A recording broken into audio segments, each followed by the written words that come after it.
আমাকে সেদিন একজন বলেন আজকাল কেউ বই পড়ে না। তা বললাম যে কোন কালে পড়তো না ভালো, ওটাতে কয় পয়সা লাভ হবে, কয় পয়সা লোকসান হবে, কোন দেশের সঙ্গে আমাদের সম্পর্ক কি, ভালো বই, বড় বই, যে বই পড়ে মানুষ নিজেকে ছাড়ি আরো উপরে উঠে। আমাদের যে বয়স হয়েছে তাতে আমি একবার এক জায়গায় বলেছিলাম যে আমাদের অবস্থা হয়েছে ছলনাময়ী রূপসীদের।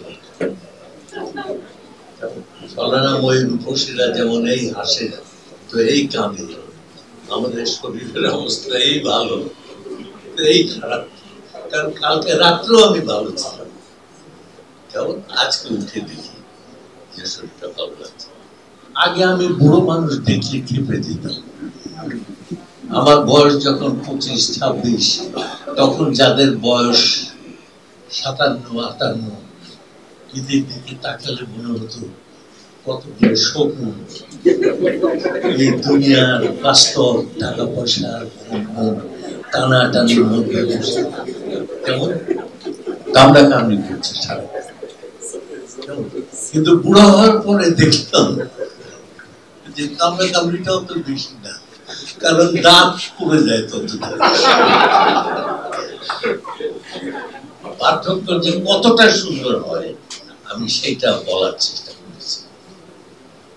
এবং বহু বৃদ্ধ সেইগুলো পড়ে তখন যখন প্রথম আলোতে এটা বেরোলো তখন তো ছিল না এইসব, কেমন এইসব ছিল না।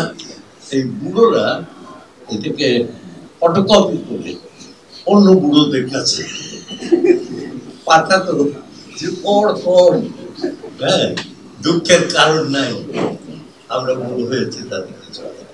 তবে সবচেয়ে খারাপ যুগ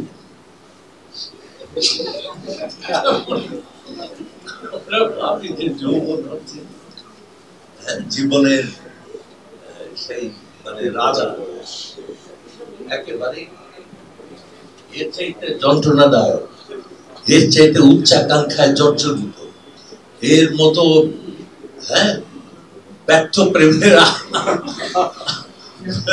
আত্মনাদে পরিপূর্ণ এবং সারা পৃথিবীকে ই করে রেখেছে। একটাই শুধু কথা যে একটু মরতে হবে, এইটাই একটু কষ্টের, তাও কষ্ট কিন্তু এতদিন ভাবছিলাম এটা কি কিছু না।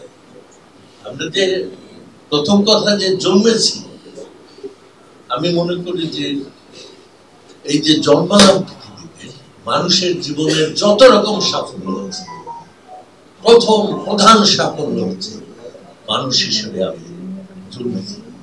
আমাকে সেদিন একজন বলে যে আপনি তো বুড়া হয়েছেন, এখন তো মানে বুঝতে পারেন কি বিয়ের পরে কি বলতে চায়, বলে নাই। আমার মুখের দিকে তাকিয়ে করুন অবস্থা দেখে হয়তো থেমে গেছে, কিন্তু আমাকে বলে যে, আমি বললাম দেখো আমার দোষ হয়েছে যে আমি কিছুদিন আগে তোমার থেকে জন্মেছি, তাই না? কিন্তু আমরা যে এখন চলছি কিন্তু সমান স্পিডে, আমার 24 ঘন্টাও 24 ঘন্টা, তোমার 24 ঘন্টাও 24 ঘন্টা, মৃত্যুর দিকে আমরা কিন্তু সমান স্পিডে ঘুরছি।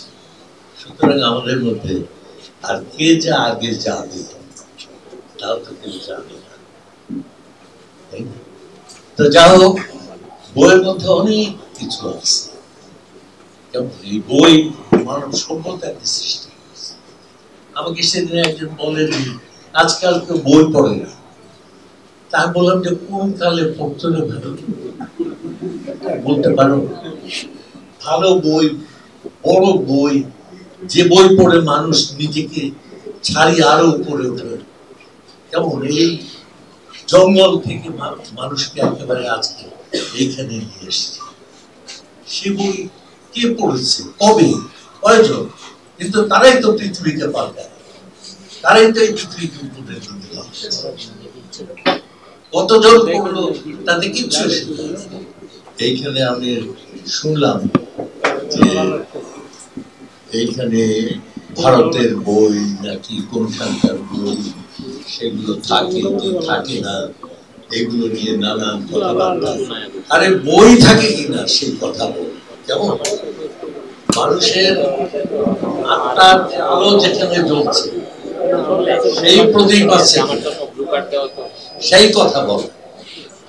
ওটাতে কয় পয়সা লাভ হবে, কয় পয়সা লোকসান হবে, কোন দেশের সঙ্গে আমাদের সম্পর্ক কি, এর সঙ্গে বইয়ের তো কোনো যোগাযোগ, বই এগুলোর উপরে।